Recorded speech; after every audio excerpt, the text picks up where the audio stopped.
Why is it that Juke's Towers of Hell is such an addicting game? Well, we have to start from the very beginning of the journey for every player in order to answer this question, and look into how much content there is from the start of the game. Your average player will start by entering Ring 1 or Zone 1.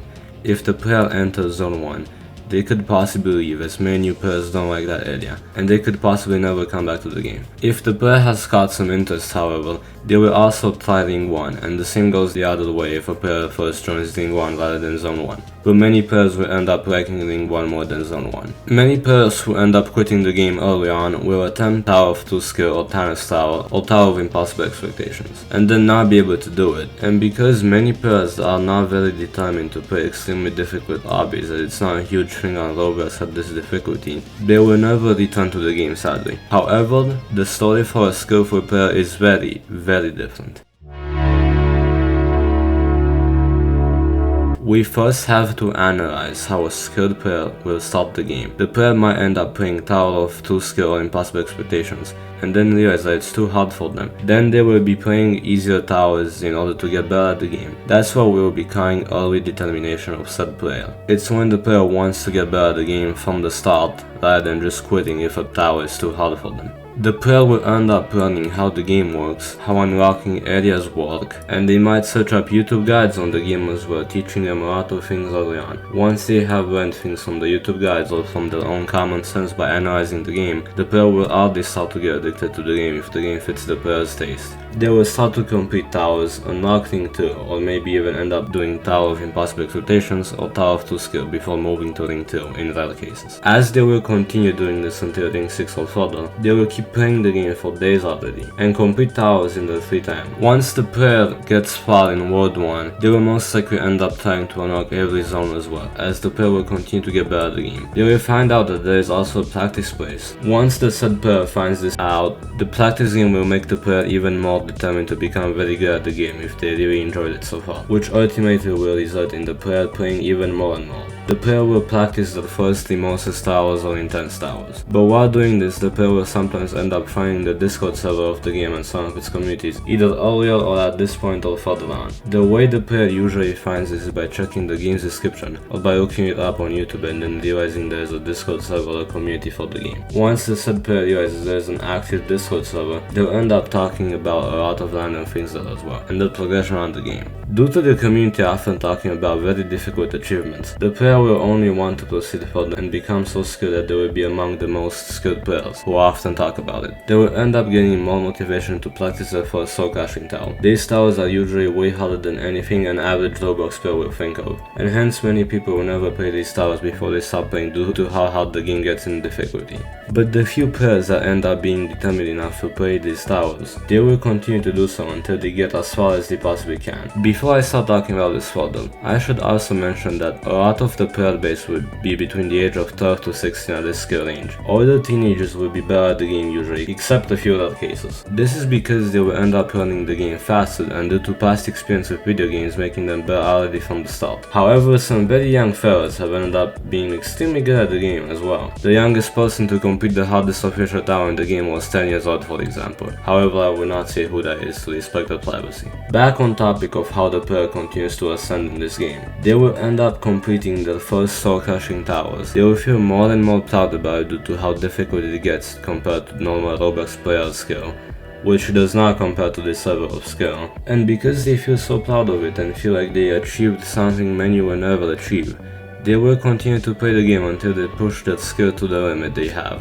Some people will be naturally good at the game due to past experience, while others will take days, weeks, or even months to complete the hardest achievement. That's what we call pure determination of some players that get very good at this game. Once the player meets extreme difficulty, some end up quitting and giving up, while others end up pushing through it even if it takes days, because the player feels like they will eventually achieve their goals if they continue to push through, which most of the time they will. Some will start off by doing an extreme tower such as Bloodthirsty Kinos in Ring 9, while very few players might entirely skip the extreme difficulty and try completing a terrifying tower before an extreme tower, such as Tower of Flying Nightmares or Tower of Impossible Movement. This strategy is called difficulty jumping. It involves skipping a difficulty if you are determined enough to do so in order to get better at the game. Some players have skipped extreme and terrifying, but most will not do this as it's extremely difficult and near impossible for some.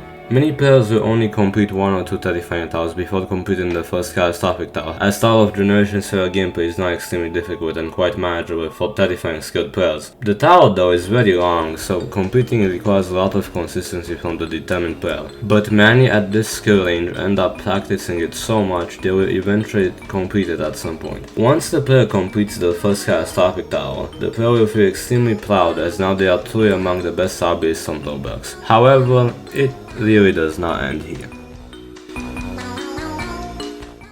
Difficulty will increase so much that sadly the determined player will start to get extremely demotivated here, and sometimes quit once they complete Tower of Generation fail, and they will start to complete easier towers or stop playing the game for a while. But many players will not stop playing forever. Once the player has gone this far in this little Roblox game, due to the humongous amount of content and difficulty this game has, for many players they will never really stop playing this game until they get older and start to live their own lives in the future. That is also the main reason this game has developed such a big community of players who are only active in said community, and that's why the player count of the game is so stable most of the time. This game usually only averages 200 to 700 players playing on average, and it's mostly players who want to someday beat the hardest towers in the game, and many of these players are also part of the game's community. Most of the time the game does not have many new players playing due to previous season and the game's sheer difficulty.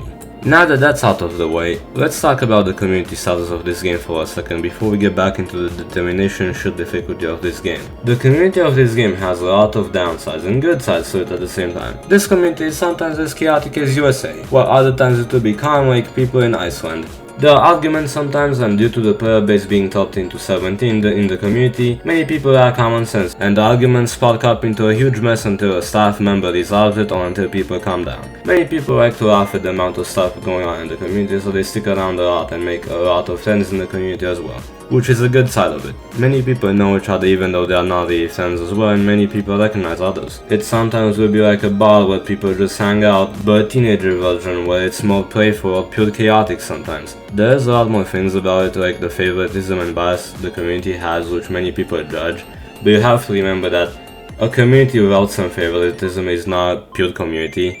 Like, it's just not an active community. It's kinda for the better and the worse at the same time.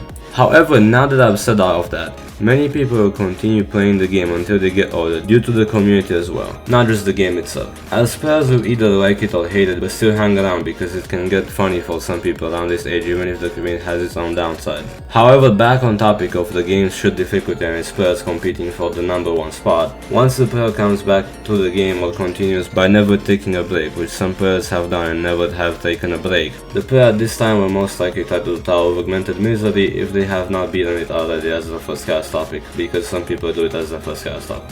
Once the player beats both Tower of Augmented Misery and Generation Fail, they will usually become even more determined as they are now competing in the hardest difficulty of the game, and then they will try to complete Tower of Descent into Exile in some cases, or Tower of Champions World. Also, some very few exceptions of people completing Tower of Cruel Punishment after the first touch of the catastrophic difficulty, aka once they've completed Gen Fail or Augmented Misery. For those who will proceed to try the second and third hardest towers in the game, they will take days or weeks or months to do it. Once they complete the tower after a very long grind, the player will feel as if they have truly achieved what they wanted. But then there's always more. That's the entire concept of this entire game. This game will never truly end. This game does not have a true ending to it. Even once you complete every tower in the game, it does not end. The player could end up completing every tower in the entire main game with enough determination and motivation and become among the top best players, but even then, there is Pit of Misery, a sublime that consists of terrifying plus difficulty towers, but usually people play the sublime for its horrific and unreal towers, which are currently both the highest humanly possible difficulties in the game. The towers reward no badge, as they are deemed too hard to be part of the actual game. But people have pushed through the sheer difficulty at this point and have completed horrific towers, and soon we should expect to have more and more competitors for unreal towers. Many people will eventually give up and only play the game for fun after reaching such an impressive skill at Roblox hobbies. There are very few players that will not, however, as we have learned from people completing Tower of Vacant Hindrances, Tower of Waterman, Tower of Eternal Void, and ultimately the first ever unreal Citadel to be beaten, Citadel of Infinite Void, and the first unreal to also be beaten at the same time. And that's where the skill cap of this game currently stands at.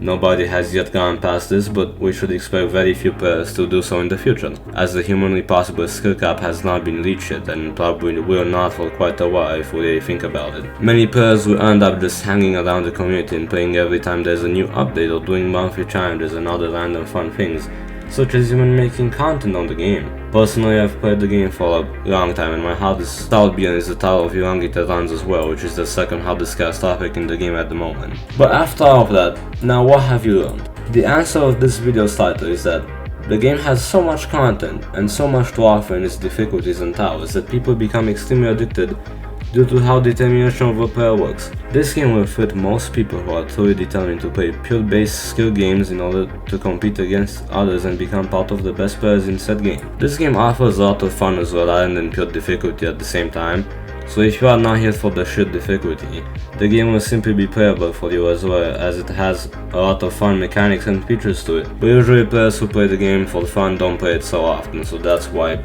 I did not really include that topic in this video. The title of this video was only targeted towards people who are addicted to this game.